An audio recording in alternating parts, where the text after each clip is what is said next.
Hello everyone, అందరికీ నమస్కారం. So మనందరికీ ఎగ్జామ్స్, సిబిఎస్ఈ ఎగ్జామ్స్ స్కెడ్యూల్ అయితే విడుదలైపోయింది కాబట్టి ఎగ్జామ్ పాయింట్ ఆఫ్ వ్యూలో మనం క్విక్గా ఎవ్రీ చాప్టర్ని హాఫ్ అన్ అవర్లో క్విక్ రీక్యాప్ ఎలా చేసుకోవాలి అనేటువంటి ఒక సిరీస్ని మనం ప్రారంభిస్తున్నాం. So exam prep series, short series ఇది ఇది మనకి మ్యాక్సిమం ఒక 20 మాడ్యూల్స్లో చేసే ప్రయత్నం చేస్తాం. అంటే రోజుకు ఒక హాఫ్ అన్ అవర్ మీరు ఒక్కొక్క చాప్టర్ చూసుకోవటానికి వీలుగా చేసే ప్రయత్నం చేస్తున్నాం. So get ready. First chapter history, French, Frederic Sorrieu పెయింటింగ్తో మొదలవుతుంది కాబట్టి the rise of nationalism in Europe first చాప్టర్లో కనుక మనం తీసుకున్నట్లయితే ఫస్ట్ బిగినింగే మనకి ఫెడ్రిక్ సొరియు యొక్క పెయింటింగ్ మనకి స్టార్ట్ అవుతుంది చాప్టర్. సో 1848లో ఫెడ్రిక్ సొరియు అనేటువంటి French artist he prepared a series of 4 prints. ఎన్ని ప్రింట్స్? 4 ప్రింట్స్. సో మీరు నోట్స్ పెట్టుకొని రాసుకున్న, టెక్స్ట్ బుక్లో అండర్లైన్ చేసుకున్న, మీకు డైరెక్ట్గా అన్ని పాయింట్స్ కూడా వచ్చేస్తాయి. లేదు మీరు ఒకసారి ప్రశాంతంగా మాడ్యూల్ మొత్తం విన్నా కూడా you can understand the entire chapter in one go, as brief as possible చేసే ప్రయత్నం చేస్తాం. This is only for exam point of view. ఇందులో మనకి 1 మార్క్లో ఏమేమి వస్తాయి, అలాగే మనకి 2 మార్క్స్ క్వశ్చన్ అయితే ఎలా రాయాలి, 3 మార్క్స్ క్వశ్చన్ అయినా లేదా 5 మార్క్స్ క్వశ్చన్ అయినా ఎట్లా రాయొచ్చు అనేటువంటి పాయింట్స్ అన్నీ కూడా మీకు ఈజీగా గుర్తుండే ప్రయత్నానికి ఇది ఇవ్వటం జరుగుతుంది. So in 1848 Frederic Sorrieu, a French artist, prepared a series of 4 prints. Frederic Sorrieu 4 ప్రింట్లు రిలీజ్ చేశారు, 4 పెయింటింగ్స్. ఆ 4 పెయింటింగ్స్ని ఆయన ఏమన్నాడంటే democratic and social republics A dream. ఆయన యొక్క డ్రీమ్ని, ఆయన యొక్క ఊహని తెలియజేస్తూ గీసినటువంటి పిక్చర్. ఎప్పుడు ఇది? ఫ్రెంచ్ రెవల్యూషన్ జరిగిన తర్వాత, అంటే 1848. ఫ్రెంచ్ రెవల్యూషన్ ఎప్పుడు జరిగింది? 1789 జూలై 14th మనకి ఇంపార్టెంట్ డేట్ ఇది. అట్లాగే it made up democratic and social republics చూపించాడు ఆయన. అందులో మనకి ఆయన చెప్పింది ఎప్పుడు? ఫ్రెంచ్ రెవల్యూషన్ తర్వాత. కాబట్టి స్టాచ్యూ ఆఫ్ లిబర్టీ అందులో మనకు కనిపిస్తుంది.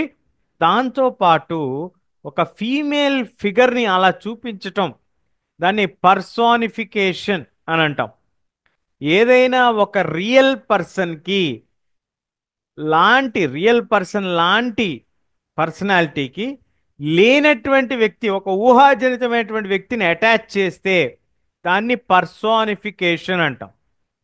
సో ఇక్కడ మనకి ఫ్రెంచ్ రెవల్యూషనరీ ఆర్టిస్ట్ అది గమనించి ఆయన ఉటోపియన్ విజన్ అంటే which is very far from reality, అంటే వాస్తవంలో జరగటానికి చాలా కష్టమైనటువంటి పరిస్థితిలో ఉన్నటువంటి దాన్ని ఉటోపియన్ విజన్ అంటాం. సో ఫ్రెంచ్ రెవల్యూషన్కి సంబంధించి జరిగిన తర్వాత సుమారుగా ఒక 50 సంవత్సరాల తర్వాత ఈయన ఒక ఆర్టిస్టు ఇది గీస్తున్నాడు. ఆయన different national identities, different national flags, different national కాస్ట్యూమ్స్ని చూపించే ప్రయత్నం చేశాడు. సో ఇక్కడ మనకు ఉన్నటువంటి లాజిక్ ఏంటంటే, ఆ టైంకి అసలు కంట్రీస్ ఉన్నాయా, ఆ టైంకి అసలు ఫ్లాగ్స్ ఉన్నాయా, ఆ టైంకి అసలు ఇవన్నీ కూడా ఇండిపెండెంట్ కంట్రీస్గా ఉన్నాయా? లేవు. ఏమీ లేవండి. ఉన్నాయి, 2 మాత్రమే ఉన్నాయి. Only 2 countries where in existence as nation states. One is USA, second one is Switzerland. ఇవి 2 మాత్రమే ఉన్నాయి, మిగతావేవి కూడా లేవు. కానీ ఆయన చూపించినటువంటి పిక్చర్లో అవి డీటెయిల్డ్గా చూపించడం జరిగింది. కాబట్టి దాన్ని యుటోపియన్ విజన్ అన్నాం. ఎందుకంటే అప్పుడు యథార్థమైనటువంటి పరిస్థితిలో, అప్పుడున్నటువంటి సందర్భంలో, ఆ కాలంలో అవేవి కూడా లేవు. అలాగే 19th సెంచరీలో, అంటే 1801 నుంచి 1899 వరకు మనం గనక చూసినట్లంటే nationalism emerged as a force which brought about sweeping changes in the political and the mental world of Europe. ప్రపంచవ్యాప్తంగా ముఖ్యంగా యూరోప్లో గనక మనం తీసుకున్నట్లయితే యూరోప్లో మనకి జాతీయవాదం, మనం ఒక జాతికి సంబంధించినటువంటి వాళ్ళం అనేటువంటి ఒక ఆలోచన బలమైనటువంటి మార్పులు రాజకీయంగా అలాగే మానసికంగా కూడా తీసుకొచ్చిందండి. ఆలోచన విధానాల్లో మార్పుల్ని తీసుకొచ్చింది. It brought an end to the empires, dynastic systems. National dynastic empires అనేవి కొన్ని దేశాలని శాసించినటువంటి రాజ్యాలన్నీ కూడా ఎండ్ అయిపోయి మోడర్న్ స్టేట్, ఒక నిర్ణీతమైనటువంటి centralised power, sovereign authority, complete authority ఉంటుంది, ఫిక్స్డ్ బౌండరీస్ ఉంటాయి అనేటువంటి ఒక కాన్సెప్టు, ఒక దేశానికి ఒక భాష, ఒక కల్చర్, ఒక ఐడెంటిటీ అనేటువంటిదే మోడర్న్ స్టేట్. దాన్నే తర్వాత మన వాళ్ళు నేషన్ స్టేట్ అని కూడా అన్నారు. So which one majority of the citizens, not only it's rulers, came to develop a sense of collective identity and shared history or descent. గత తాలూకా అంటే గతంలో ఘనమైనటువంటి చరిత్ర కలిగినటువంటి వర్గం కానీ అంశాలు కానీ ఇవన్నీ కూడా చారిత్రక నేపథ్యంలో మనం ఒకప్పుడు అందరం కలిసి ఉండేవాళ్ళం అనేటువంటి ఒక కాన్సెప్ట్ని వాళ్ళు తీసుకొచ్చే ప్రయత్నం చేశారు. ఆ చారిత్రకంగా కూడా తీసుకొచ్చే ప్రయత్నం చేశారు. సో ఇక్కడ మనం గుర్తుపెట్టుకోవాల్సింది ఫెడ్రిక్ సెర్యూస్ పెయింటింగ్స్, దాని యొక్క నేము, అది గీసినటువంటి ఇయరు, అతను ఏ దేశానికి చెందినటువంటి వ్యక్తి, అట్లాగే అతను చెప్పినటువంటి దాన్ని ఉటోపియన్ విజన్ అని ఎందుకు అంటున్నాం, వాస్తవంగా ఎందుకు లేదంటున్నాం, మోడర్న్ స్టేట్ అంటే ఏంటి, నేషన్ స్టేట్ అంటే ఏంటి, ఇది మనకి 2 నుంచి 3 మార్క్స్ క్వశ్చన్లో రావచ్చు, ఎంసీక్యూస్లో రావచ్చు, అలాగే అసర్షన్ అండ్ రీజనింగ్లో రావచ్చు. నేషన్ స్టేట్, మోడర్న్ స్టేట్ డెఫినేషన్ని ఖచ్చితంగా మీరు అందరూ కూడా నోట్ చేసుకోండి. అలాగే నెక్స్ట్ ఇంపార్టెంట్ కాన్సెప్ట్ ఈ చాప్టర్కి సంబంధించి ఏంటంటే French revolution and the idea of a nation. ఈ ఫ్రెంచ్ రెవల్యూషను అలాగే దాని తర్వాత తాలూకా మార్పులు మరి యూరోప్లో జరిగింది అంటున్నాం కదా. సో ఫ్రెంచ్ రెవల్యూషన్ నుంచి మొదలు పెట్టుకుంటే మనకి ఏ విధంగా మార్పులు జరిగాయి అనేటువంటిది మనం గనక తీసుకున్నట్లయితే ఫ్రెంచ్ రెవల్యూషన్ 1789లో మనకి నేషనలిజంకి ఒక ఒక నాందిగా మనం చెప్పుకోవచ్చు. ఫ్రెంచ్ రెవల్యూషన్ జరిగిన తర్వాత political and constitutional transformation in transfer of power, sovereignty from monarchy to collective body of French citizens. French పౌరుల చేతిలోకి ఒక రాజరికపు వ్యవస్థ నుంచి సామాన్యమైనటువంటి పౌరులకి వెళ్ళింది. అప్పుడే మనకి లా పత్రి, లే సిటియాన్ అనేటువంటి కాన్సెప్ట్స్ వచ్చాయి. దయచేసి నోట్ చేసుకోండి. The concept of law Patri, father land, మా పూర్వీకుల యొక్క భూమిది అనేటువంటి ఒక ఆలోచనని బలంగా తీసుకెళ్ళటానికి ఫాదర్ ల్యాండ్ అనేటువంటి కాన్సెప్ట్ తీసుకొచ్చారు. మన భారతదేశంలో స్వతంత్ర ఉద్యమం జరుగుతున్నప్పుడు భారత మాత, ఇది మన మాతృభూమి అనేటువంటి ఆలోచన ఎలాగైతే అమ్మకి అటాచ్ చేస్తూ అమ్మకు ఉండేటువంటి ప్రాముఖ్యతను తల్లి భూమికి ఇచ్చారో, అట్లాగే అప్పట్లో తండ్రికి ఉండేటువంటి ప్రాముఖ్యతకి గుర్తుగా ఇది మనది అని అందరూ అనుకోవాలి అనేటువంటి ఒక ఆలోచనతో వాళ్ళు ఇది చేయటం జరిగింది. లేస్ సిటియాన్, ఇక నుంచి మనకి ఈ 3 ఎస్టేట్స్ అనేవి ఉండవు, అందరూ పౌరులుగానే గుర్తించబడతారు. మీరు ఫస్ట్ ఎస్టేట్ అయినా, ప్రీస్ట్ అయినా, చర్చిలో పనిచేసినా, ఎలా పనిచేసినా ఇక నుంచి మీకు ప్రత్యేకమైనటువంటి హోదాలు కానీ ప్రత్యేకమైనటువంటి రాయితీలు కానీ ఏవి ఉండవు అనేటువంటి దాన్ని క్లియర్గా మెన్షన్ చేస్తూ వచ్చినటువంటి కాన్సెప్ట్సే లా పత్రి, లే సిటియాన్. These are the unified community enjoyed equal rights. అందరికీ సమానమైనటువంటి హక్కులను ఇస్తూ రాజ్యాంగం ద్వారా తీసుకొచ్చినటువంటి మార్పులుగా మనం చెప్పుకోవచ్చు. దాంతోపాటు నేషనల్ అసెంబ్లీ అనేటువంటి దాన్ని ఏర్పాటు చేసుకున్నారు. అంతకు ముందు ఉన్నటువంటి సభ పేరు ఏమిటి? Estates general. సో 1 మార్క్ క్వశ్చన్గా మనకి ఇందులో ఎస్టేట్స్ జనరల్ నుంచి నేషనల్ అసెంబ్లీగా పేరు మార్చబడింది అనేటువంటిది ఒకటి వస్తుంది. సో అది ఒక చేంజ్. అలాగే internal custom duties and dues were banned. కంప్లీట్గా అబాలిషన్ చేసేశారు, కంప్లీట్గా రిమూవ్ చేశారు. ఎలాంటి ఇంటర్నల్ కస్టమ్స్ అంటే ఒక్కొక్క రాష్ట్రం నుంచి మరొక రాష్ట్రానికి మధ్య ఇంటర్నల్ కస్టమ్స్ డ్యూటీస్ని మొత్తాన్ని కూడా బ్యాన్ చేసుకున్నారు. అలాగే adoption of standardised system of weights and measures. ఒక నిర్ణీతమైనటువంటి కొలతలు, బరువులు, అలాగే కొలతల్ని వాళ్ళు ఇచ్చేసుకున్నారు. Greater uniformity in the nation. ఇవన్నీ ఎందుకు చేశారు? అందరినీ కలిపి ఉంచాలి అనేటువంటి ఒక ఆలోచనతో చేశారు. కొత్త నేషనల్ ఫ్లాగ్ వచ్చింది, కొత్తగా నేషనల్ యాంథమ్ వచ్చింది. వాళ్ళందరూ కలిసి ఒక ట్రై కలర్ ఫ్లాగ్ తీసుకున్నారు. సో ఇవన్నీ కొత్త మార్పులు మీరు గుర్తుపెట్టుకోవాలి. సో ఇది గ్యారంటీగా మనకి 5 మార్క్స్ క్వశ్చన్ కింద వస్తుంది. ఫ్రెంచ్ రెవల్యూషన్ జరిగిన తర్వాత ప్రజలలో ఐక్యత తీసుకురావటానికి, ఇది మన దేశం అనేటువంటి ఒక ఆలోచన తీసుకురావటానికి ఏ విధంగా వాళ్ళు ఒక రాజ్యాంగపరమైనటువంటి హక్కులు, మార్పులు తీసుకొచ్చారు. లాపత్రి, లీ సెటియోన్, ఫ్రెంచ్ నేషన్, ఫ్రెంచ్ భాష, ఫ్రెంచ్ డ్రెస్ కోడ్, అలాగే నేషనల్ ఫ్లాగు, నేషనల్ యాంథము, అలాగే కొత్తగా హిమ్స్, పద్యాలు, గేయాలు, చనిపోయినటువంటి వాళ్ళని గుర్తు చేసుకుంటూ, వాళ్ళ త్యాగాల్ని గుర్తు చేసుకుంటూ ఏర్పాటు చేసుకున్నటువంటివి. అట్లాగే మనకి ఫ్రెంచ్ నేషన్లో వచ్చినటువంటివి అన్నిటిని మిగతా దేశాల్లో ఉన్నటువంటి మోనార్క్స్ ఎవరైతే ఉన్నారో వాళ్ళందరినీ మార్చి మాకు కూడా ఫ్రెంచ్ లాగా ప్రజలు ఏదైతే న్యూ ఫౌండ్ ఫ్రీడమ్ అంటాం దీన్ని, ఏంటంటే కొత్తగా సమాజంలో వచ్చినటువంటి మార్పు, దానికి అందరూ కూడా ఇలా వస్తే బాగుండు అని ఎలాగైతే ఆలోచిస్తారో అలా ఆలోచించినటువంటి కొన్ని దేశాలు 1790స్లో వాళ్ళందరూ కూడా హాలాండ్, బెల్జియం, ఇటలీ కొన్ని ప్రాంతాలు, స్విట్జర్లాండ్ కొన్ని ప్రాంతాలు వాళ్ళు ఇష్టపడ్డారు.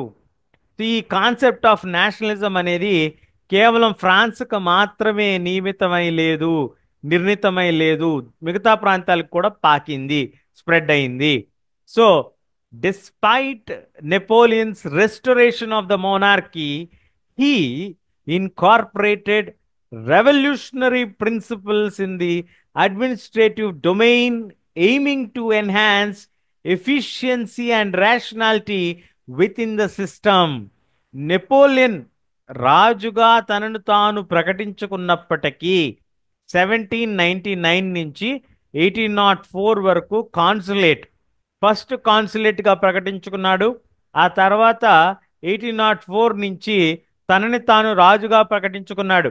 తనని తాను రాజుగా ప్రకటించుకున్న తర్వాత పూర్తిగా ప్రజాస్వామ్యాన్ని నీరుగార్చాడు అనేటువంటి ఒక వాదన ఎలాగైనా ఉన్నది. ఖచ్చితంగా మీకు question will come. Did Napoleon destroy the democratic setup of France? Definitely yes. How? By being a monarch అనేది ఫస్ట్ పాయింట్. దాంతో పాటు అతను తప్ప ఇంకెవరు కూడా న్యాచురల్గా అథారిటేటివ్గా ఉండటానికి లేదు. వాళ్ళు ఫ్రెంచ్ రెవల్యూషన్లో సాధించుకున్నది ఏమిటి? మోనార్కీ నుంచి బాడీ ఆఫ్ ఫ్రెంచ్ సిటిజన్స్కి అధికారం మార్పిడే కదా. కానీ అది జరగలేదు అక్కడ. మళ్ళీ ఇతను ఏం చేశాడు? తిరిగి తనను తాను రాజుగా ప్రకటించుకున్నాడు దాదాపుగా ఒక 15 సంవత్సరాల కాలంలో.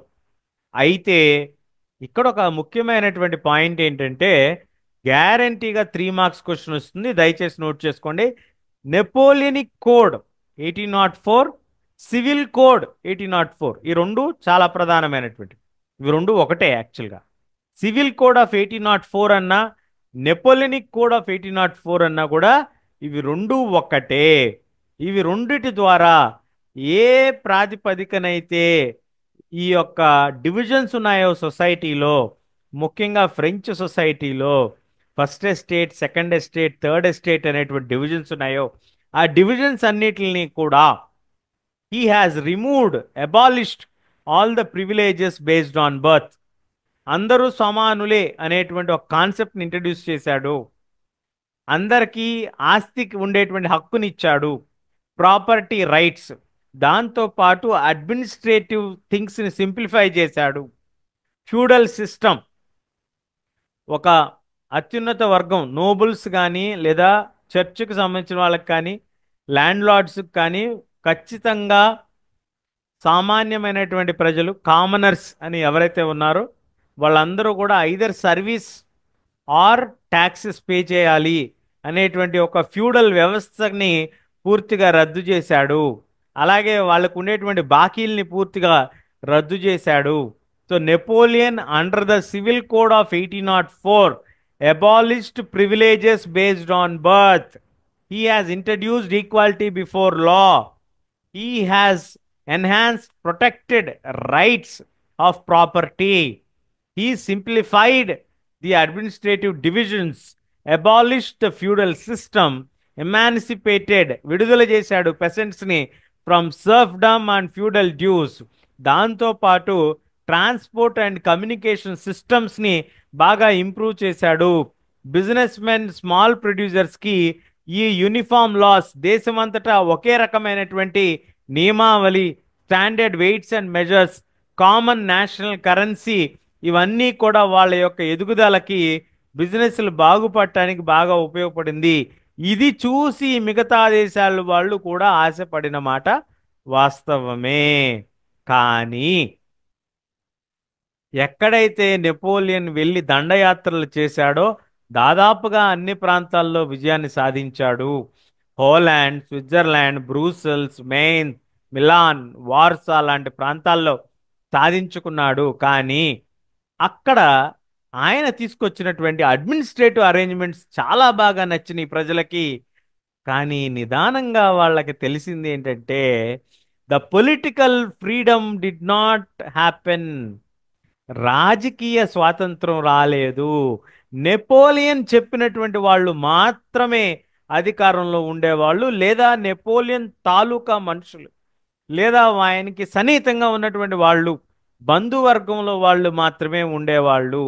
బలవంతంగా హోలాండ్ వారిని ఫ్రెంచ్ ఆర్మీ తరపున పోట్లాడాలి, ఫైట్ చేయాలి, యుద్ధం చేయాలి అనేటువంటి రూల్స్ కొన్ని పెట్టడం వలన మిగతా దేశాల వాళ్ళకి ఇది నచ్చలేదు. ఆయన తీసుకొచ్చినటువంటి మార్పులు బాగానే ఉన్నాయి, కానీ ఇందులో మనం డివైడ్ చేయాల్సింది administrative divisions and political divisions.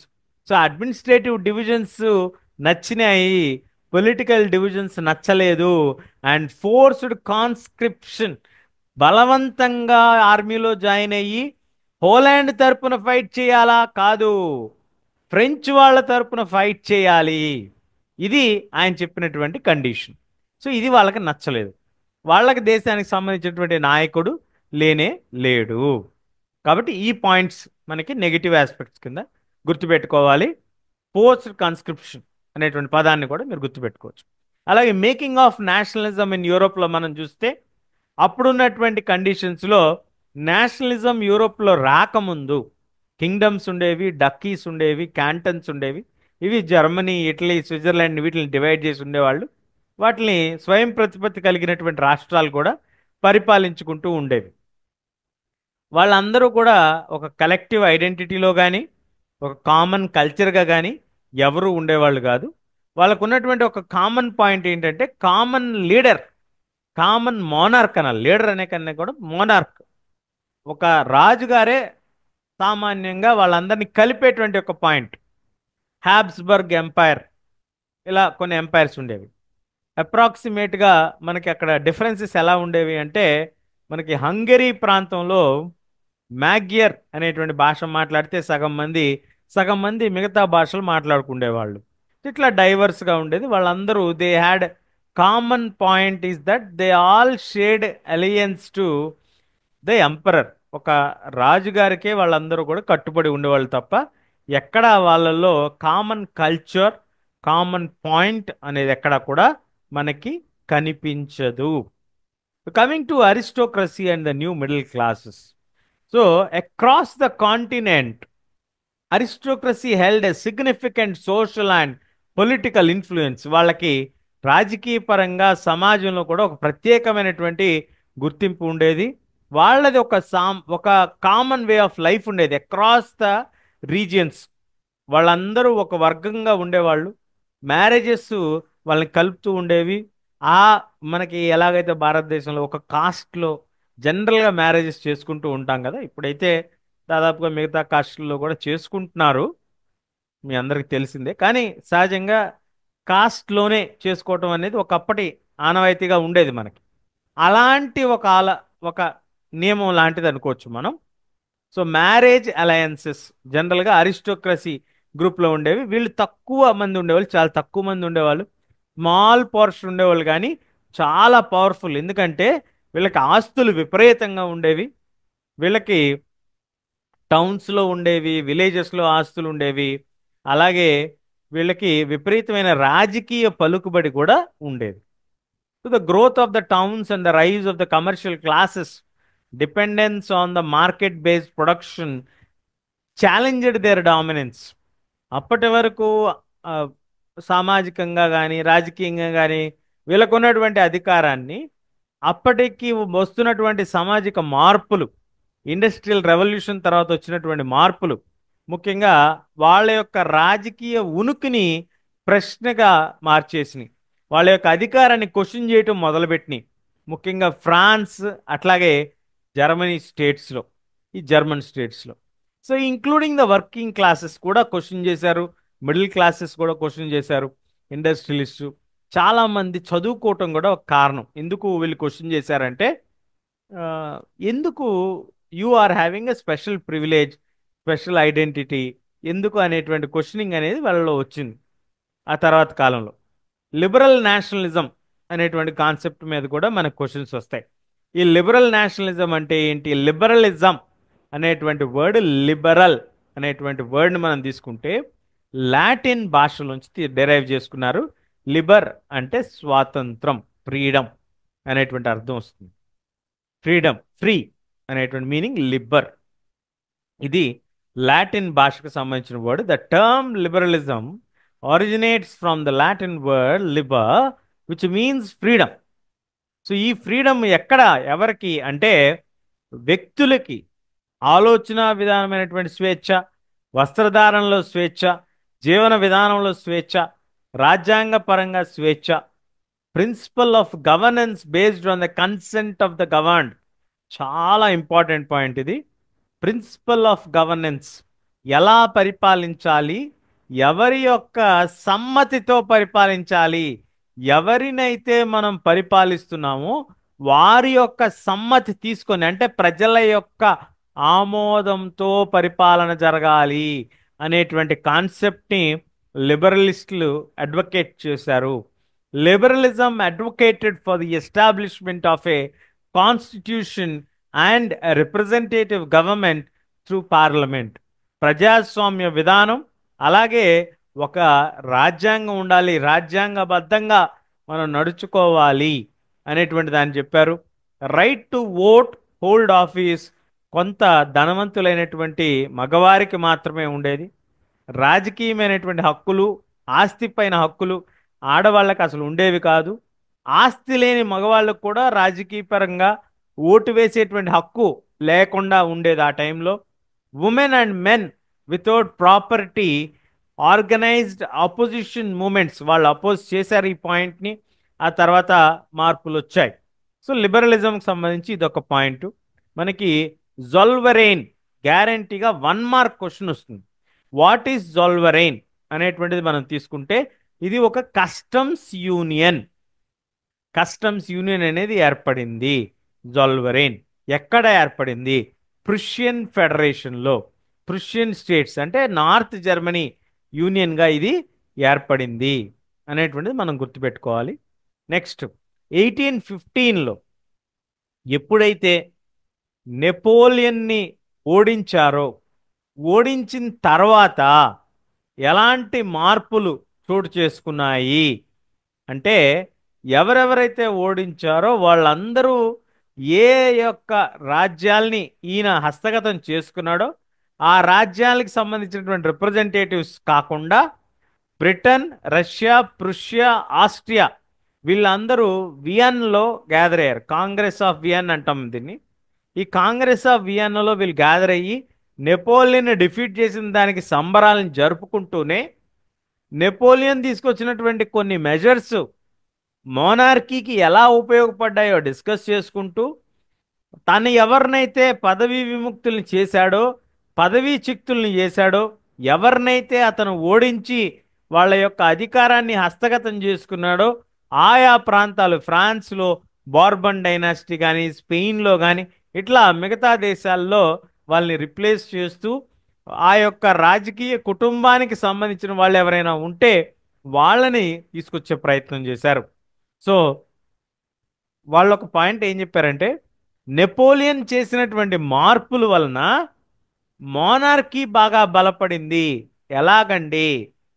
ఆర్మీని మోడర్నైజ్ చేశాడు, efficient bureaucracy, systematic way of approaches plan చేశాడు, డైనమిక్ ఎకానమీని స్ట్రీమ్లైన్ చేశాడు, ట్రాన్స్పోర్ట్ అండ్ కమ్యూనికేషన్ సిస్టమ్స్ని బాగా చేశాడు, వ్యాపార అభివృద్ధికి తోడ్పడింది. అలాగే అబాలిషింగ్ ఫ్యూడలిజం అండ్ సర్ఫ్డమ్ ఇవన్నీ చేయటం వలన వ్యతిరేకత అనేది బాగా తగ్గింది. బార్బన్ డైనాసిటీని తిరిగి ఫ్రాన్స్లో రీఇన్స్టేటెడ్ చేశారు. అలాగే జర్మన్ ఫెడరేషన్ ఏదైతే ఉందో జొల్వరెయిన్ దాన్ని ఏమీ టచ్ చేయలేదు, మిగతా స్టేట్స్ని మార్చుకుంటూ వచ్చారు. సో ఎందుకు ఇలా చేయాల్సి వచ్చింది అని అంటే వాళ్ళు అనుకున్నది ఏంటంటే మనం గెలిచాం కాబట్టి ప్రజలు మనతో ఉంటారు అని అనుకున్నారు వాళ్ళు. కానీ వాళ్ళు చేసినప్పుడు అప్పటికే జాతీయవాదం కొంత ప్రజల్లోకి వచ్చేసింది ఆల్రెడీ. సమానత్వం గురించి క్వశ్చన్స్, అరిస్టోక్రసీకి ఎందుకు ఈ ప్రివిలేజెస్ అనేటువంటి క్వశ్చన్స్ని వాళ్ళు క్వశ్చన్ చేయటం మొదలుపెట్టారు. దానికి 1807లో పుట్టినటువంటి గ్యూసెప్ మ్యాజిని ఒక చక్కటి ఉదాహరణగా మనం చెప్పుకోవచ్చు. అతను ఒక సీక్రెట్ సొసైటీ అయినటువంటి కార్బనరీ అనేటువంటి ఒక సీక్రెట్ సొసైటీలో మెంబర్గా ఉన్నాడు.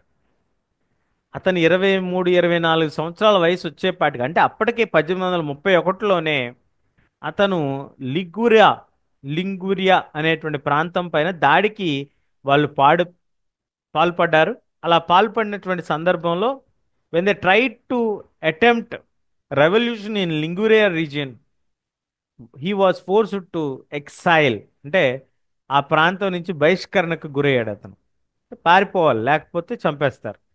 కాబట్టి బతుకుండాలంటే పారిపోవాల్సినటువంటి పరిణామం. సో మ్యాజిని ఏమని నమ్మాడంటే Mazzini believed the nations were the national units of mankind according to God's intentions. Secret societies, అప్పటికే సీక్రెట్ సొసైటీస్ ఉన్నాయి. ఇతను కూడా కొన్ని సీక్రెట్ సొసైటీస్ని ఏర్పాటు చేశాడు. Germany, France, Switzerland and Poland. Young Italy అని ఇటలీలో ఒకటి స్టార్ట్ చేశాడు. యంగ్ యూరప్ అని బర్న్లో కూడా ఒకటి స్టార్ట్ చేశాడు. ఎవరైతే ఇతని ఆలోచనలతో కలిసి ఉండేటువంటి వాళ్ళు 40 సంవత్సరాల కంటే వయసు తక్కువ ఉన్నటువంటి వాళ్ళు, ఎప్పుడు ఇతను బ్లాక్ షర్ట్ ఎక్కువగా ధరిస్తూ ఉండేవాడు కాబట్టి ఇతనిని బ్లాక్ షర్ట్స్ అనేవాళ్ళు. అలాగే మెటర్నిచ్ ఇతని గురించి ఒక వాక్యాన్ని చెప్తాడు. ఏమంటాడంటే the most dangerous enemy of our social order, మన యొక్క సామాజిక ఆర్డర్లో ఏదైనా ఇబ్బంది కలిగించగలిగేటువంటి వ్యక్తి ఎవరైనా ఉన్నారు అని అంటే దట్ ఈస్ మిస్టర్ గ్యూసెప్ మ్యాజిని అని అతని గురించి చర్చించుకునేవాళ్ళు అనేటువంటి పాయింట్ కూడా మనకి ఇక్కడ చెప్తున్నారు. 1830-1848 మధ్య కాలంలో మనకి జరిగినటువంటి రెవల్యూషన్స్ ఏమేం జరిగాయి అనేవి మనకి మెయిన్ ఇందులో మనకి గ్రీక్ వార్ ఆఫ్ ఇండిపెండెన్స్ ఒకటి, రెండవది గ్రీక్స్ యొక్క పోరాటం. అది 1820-22 మధ్యలో మొదలైనప్పటికీ కూడా 21 నుంచి మొదలయ్యి 32 వరకు జరిగింది. దానికి స్థానికంగా ఉండేటువంటి గ్రీక్ ప్రజలు మాత్రమే కాకుండా ఆ యూరోప్లో ఉండేటువంటి అనేక ప్రాంతాల్లో ఉండేటువంటి వాళ్ళందరూ కూడా దోహదం చేశారు. మొత్తానికి వాళ్ళు గెలవటం జరిగింది, గ్రీక్ వాళ్ళు గెలవటం జరిగింది. మిగతావన్నీ కూడా దాదాపుగా మనకి అంత ప్రాముఖ్యత ఏమీ లేవు. కాబట్టి 1832లో మనకి ద ట్రీటీ ఒకటి ఉంటుంది, ట్రీటీ ఆఫ్ కాన్స్టంటైన్ నోపుల్. అది మీరు అండర్లైన్ చేసుకోండి, అది వెరీ ఇంపార్టెంట్, 1 మార్క్ క్వశ్చన్. అలాగే romantic imagination and national feelings. ఈ రొమాంటిక్ ఇమాజినేషన్ అన్నప్పుడు మనకి కల్చర్, మన యొక్క కల్చరు ఎలాగా ఒక జాతిగా మనల్ని కలిపే ప్రయత్నం చేసింది, ఒక ఆర్ట్ రూపంలో, ఒక పోయట్రీ రూపంలో, ఒక కథల రూపంలో, ఒక మ్యూజిక్, రకరకాలుగా మన యొక్క జాతీయ భావాల్ని తెలియజేయటానికి ఇది బాగా ఉపయోగపడింది అనేటువంటి దాన్ని రొమాంటిక్సిజం అంటాం, లేదా రొమాంటిక్ ఇమాజినేషన్ అంటాం. సో వీళ్ళు కల్చరల్ మూమెంట్, ఒక సాంప్రదాయపరమైనటువంటి ఉద్యమంగా నడిచింది అప్పట్లో. కేవలం ఒక జాతీయ భావం కాకుండా సామాన్యులు అందరూ కూడా కలవటానికి పద్యాలు, గేయాలు ఇవన్నీ కూడా సహకరించాయి అనేటువంటిది ఒక స్టడీ ద్వారా మనకు తెలుస్తుంది. ఈ రొమాంటిసిక్ ఆర్టిస్ట్ లేదా రొమాంటిసిజం ప్రోత్సహించేటువంటి వాళ్ళు ఎక్కువగా రీజన్, సైన్స్ని ఎక్కువగా బిలీవ్ చేయరు. వాళ్ళు ఎప్పుడు కూడా ఎమోషన్స్, ఫీలింగ్స్, బాధలు, ఆనందాలు, ఈ ఫీలింగ్స్ అంటాం, ఫీలింగ్స్, సాంప్రదాయాలు, అలాగే మిస్టికల్ ఎక్స్పీరియన్సెస్ అంటే ఆ, దైవానికి సంబంధించినటువంటి మనకి కనిపించినటువంటి అంశాల్ని మనకి మన ఎక్స్పీరియన్స్ చేస్తేనే మనకి తెలుస్తుంది అంటాం కదా, అలాంటి ఎక్స్పీరియన్సెస్ని మిస్టికల్ ఎక్స్పీరియన్సెస్ అంటాం. సో అలాంటి వాటికి ప్రాముఖ్యత ఇచ్చేవాళ్ళు. They don't believe in reason or science. అదొక పాయింట్ మనం గుర్తుపెట్టుకోవాలి. నెక్స్ట్, వీళ్ళు నిజమైనటువంటి జాతీయవాదం, మనకి క్వశ్చన్ రావచ్చు, the true essence of a nation could be captured through folk songs, poetry and dances. Explain చేయండి ఇది అని అంటే మీరు గ్రిమ్ బ్రదర్స్ కేస్ స్టడీ మీరు ఎక్స్ప్లెయిన్ చేయాల్సి ఉంటుంది. సో జాతీయవాదం ఎట్లా వచ్చింది అని. అలాగే మ్యూజిక్ని ఎలాగ వాళ్ళు రెసిస్ట్ చేశారు.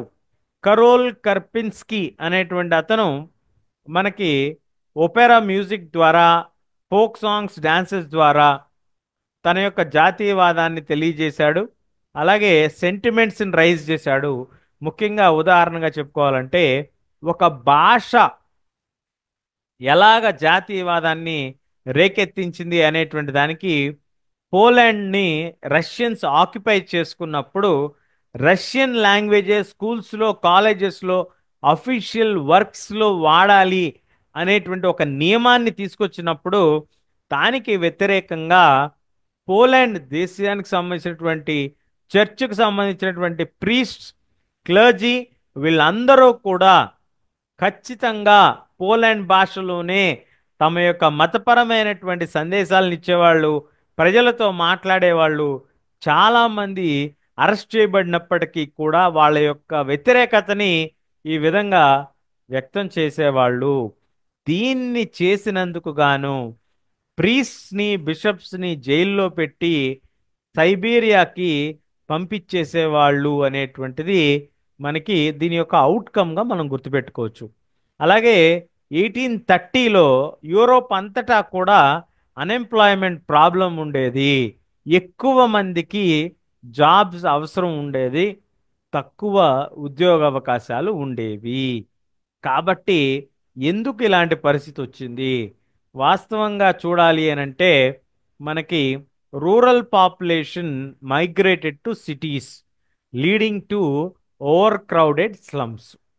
స్లమ్స్గా మారటం, స్లమ్స్ ఏర్పడటం ఎప్పుడు మొదలైందంటే ఎప్పుడైతే గ్రామాల నుంచి పట్టణాలకి ఈ యొక్క సామాన్యులు ఉద్యోగ అవకాశాల కోసం వస్తూ మొదలుపెట్టారో, ఉపాధి అవకాశాల కోసం, అన్ఎంప్లాయ్మెంట్ ప్రాబ్లము, స్లమ్ ఏరియాసు, వీధుల్లో పడుకోవటం, అలాగే ఇలాంటి ఇబ్బందులు పడటం మనం గమనించవచ్చు.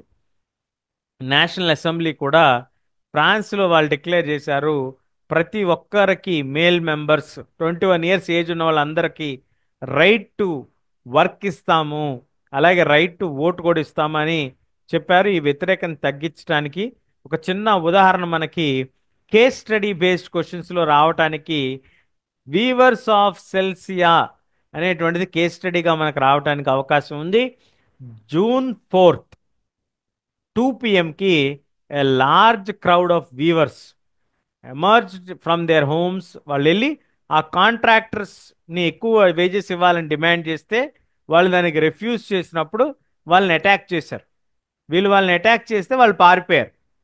పారిపోతే 24 అవర్స్ తర్వాత ఆర్మీ యొక్క బందోబస్తుతో వాళ్ళు తిరిగి వచ్చారు. ఇది ఆ ఇన్సిడెంట్. ఆ ఇన్సిడెంట్ జరిగిన తర్వాత దాదాపు 11 మంది వీవర్స్, చేనేత కార్మికులు చనిపోయారు ఆ కన్ఫ్రాంటేషన్. కాబట్టి అది ఒక కేస్ స్టడీగా మనకు రావచ్చు. 1848లో మనం తీసుకున్నట్లయితే ఇంపార్టెంట్ పాయింట్స్ వచ్చి మనకి కింగ్ విలియం 4 ప్రూషియాకి రాజుగా ఉన్నారు ఆయన. అప్పుడు జర్మనీలో సెయింట్ పాల్స్ చర్చ్లో దాదాపు ఒక 800 మంది కలిసి ఒక గ్యాదరింగ్గా వెళ్ళి మోనార్కీకి వ్యతిరేకిస్తూ మాకు ఎలక్టెడ్ అసెంబ్లీ కావాలని అతన్ని అడిగితే అతను రిజెక్ట్ చేశాడు. నేను పార్లమెంట్కి ఆన్సరబుల్గా ఉండనని రిజెక్ట్ చేశాడు. అలాగే మిలిటరీ వాళ్ళు, అరిస్టోక్రసీ వీళ్ళందరూ కూడా అపోజ్ చేశారు. దాంతో అది క్యాన్సిల్ అయిపోయింది. అంటే అప్పట్లో జర్మనీ 1848లో డెమోక్రాటిక్ సెటప్కి ట్రై చేసింది కానీ జరగలేదు అనేటువంటిది ఒక పాయింట్. తర్వాత unification of Germany, unification of Italy, unification of great Britain. ఈ మూడిట్లో గ్యారంటీగా ఒక క్వశ్చన్ వస్తుంది మనకి. జర్మనీకి సంబంధించి మనం తీసుకున్నట్లయితే 7 years period 1864 to 1871 who played a key role? Otto von Bismarck. 3 wars with Austria, Denmark, and France. Prussia was victorious and he has completed the unification process of Germany using military power. కాబట్టి Germany hyphen can the army be the architect of a nation అని ఒక inverted వర్డ్స్లో question ఇచ్చి మనకు ఖచ్చితంగా 5 మార్క్స్కి అడగచ్చు. Otto von Bismarck, the chief minister of Prussia. Germany అప్పటికి లేదు కాబట్టి ప్రూషియా రాయాలి. Next king William. ప్రూషియాలో ఏం జరిగింది? 3 wars, 7 years. తర్వాత వచ్చినటువంటిది ఏంటి? 1871లో యూనిఫికేషన్ డిక్లేర్ చేశారు. అది జరిగిన తర్వాత కూడా నార్దర్న్ స్టేట్స్, ప్రూషియా ఏదైతే నార్దర్న్ జర్మనీ ఉందో వాళ్ళే great change in the modernising currency, banking, legal system and judicial system. Germany అంతటా కూడా వాళ్ళ సిస్టమ్నే వాళ్ళు ఫాలో అయ్యారు. సో వాళ్ళ యొక్క ఇన్ఫ్లుయెన్స్ పెరుగుతూ వచ్చింది. సౌత్ జర్మనీలో కూడా నార్త్ జర్మనీ యొక్క కల్చర్నే ఫాలో అయ్యారు, స్టాండర్డైజ్ చేశారు అనేటువంటిది మనం ఇక్కడ నోట్ చేసుకోవాలి.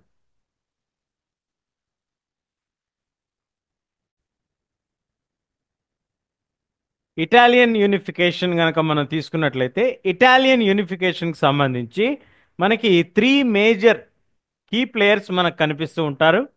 సో అందులో మనకి కింగ్ విక్టర్ ఇమాన్యుయల్ 2, ఈయన సార్డీనియా పీడ్మెంట్ ప్రాంతానికి సంబంధించినటువంటి లోకల్, ఆ ప్రాంతానికి సంబంధించినటువంటి రాజు.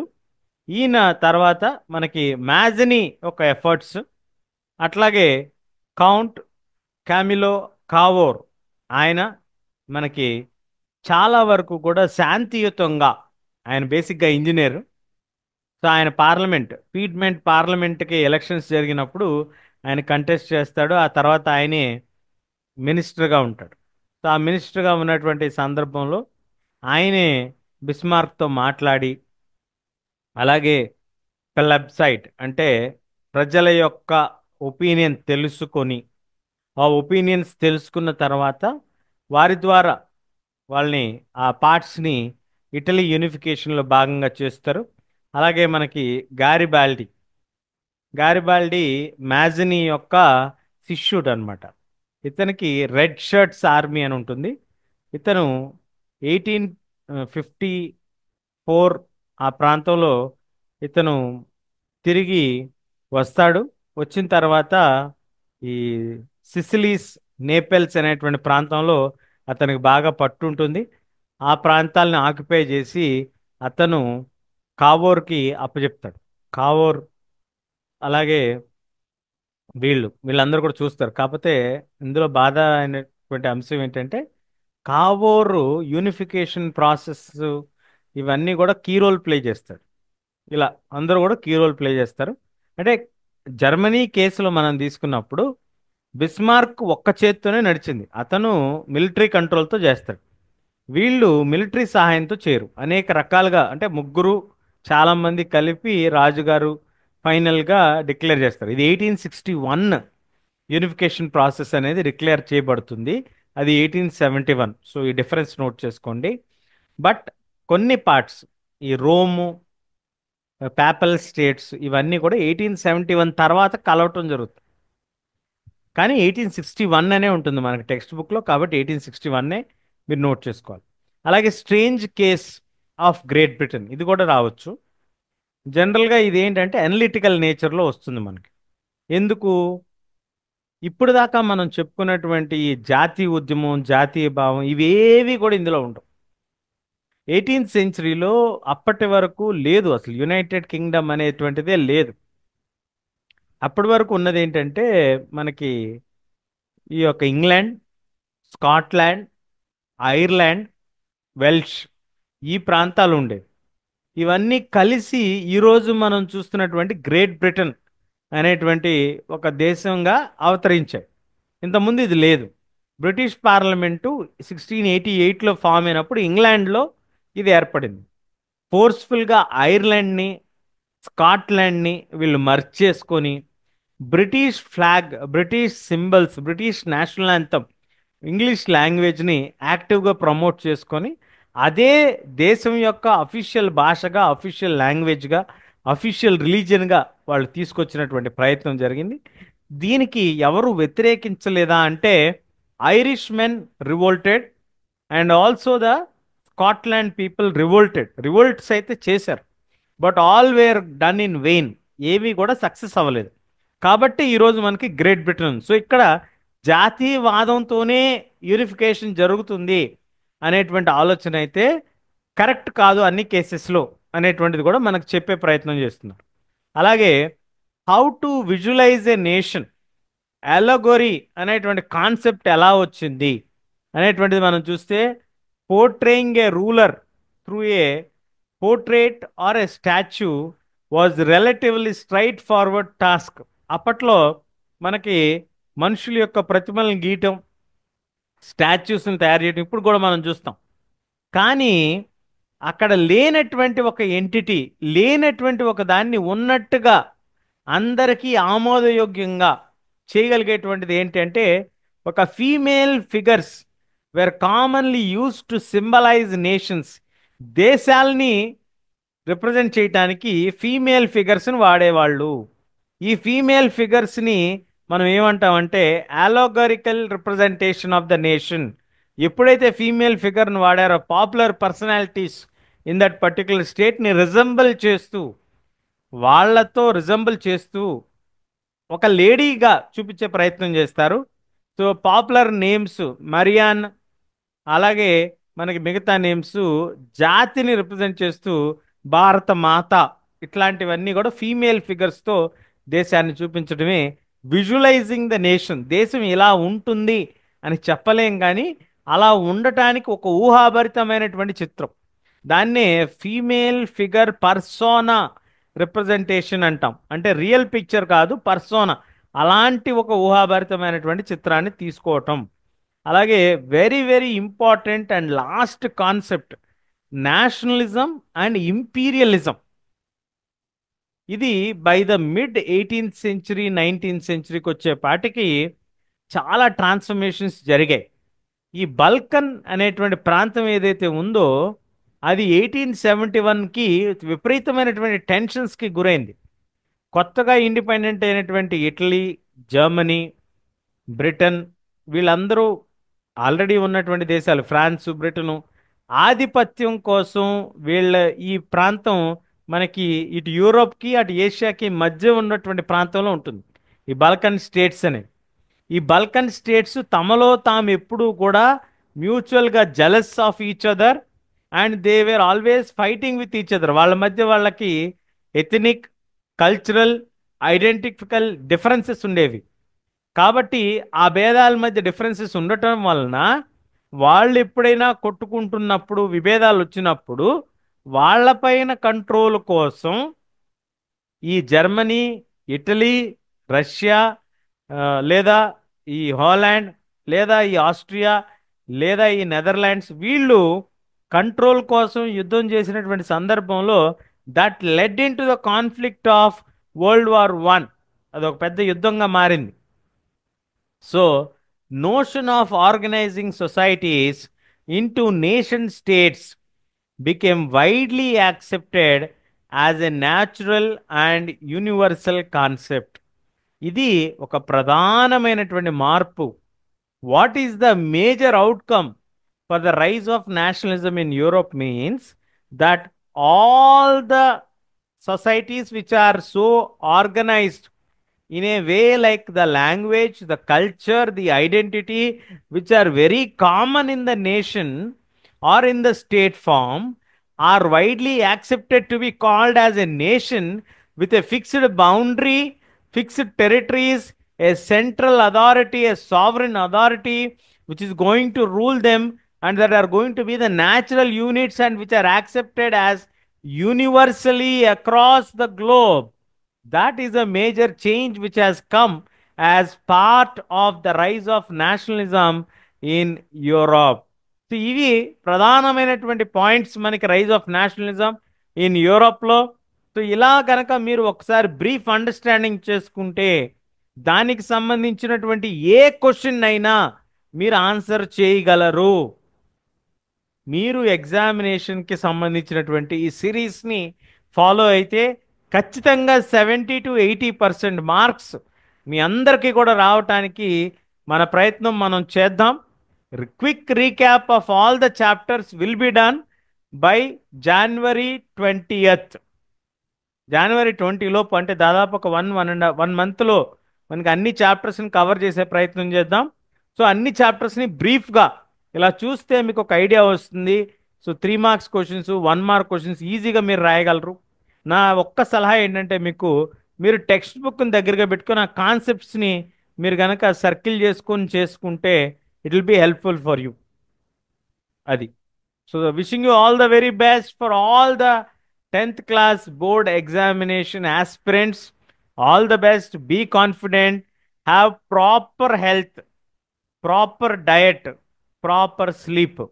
మీరు అస్సలు భయపడద్దండి, అస్సలు టెన్షన్ పడద్దు. మీకు ఈ ఎగ్జామ్ చాలా హ్యాపీగా రాయగలరు. మీరు ఎందుకు భయపడద్దు. ఇప్పటి వరకు మీకు ఎలాంటి మార్కులు వచ్చినా, నిన్న మొన్న కండక్ట్ చేసిన ప్రీ బోర్డ్స్లో మార్కులు సరిగ్గా రాకపోయినా, even in the pre board examinations, if the marks are not showing you so good numbers, it doesn't matter. It matters only when they come on the certificate and you are still in a preparation mode. So don't give up now itself and don't frame any opinions now itself. It is up to you how you are going to do it in the board exam, and I am very sure you are going to score much, much, much better than the results what you are getting right now. At least 30 to 40% extra marks అయితే మీకు రావడానికి అవకాశం ఉంది. మీకు ఇంకా చేతిలో time ఉంది, మీరు ప్రిపేర్ అవ్వచ్చు. మనకి February 15th కదా బోర్డు ఎగ్జామ్ ఉంది. January 15th లోపు నేను మీకు సోషల్ అన్ని చాప్టర్స్ కూడా సమ్మరైజ్ చేసేస్తాను. తర్వాత శాంపిల్ పేపర్స్, అట్లాగే పాస్ట్ పేపర్స్ రీక్యాప్ కూడా మనం చేసుకుందాం. So stay tune, will catch you soon in the very coming section. Until then, be confident and let's crack with great results. Thank you.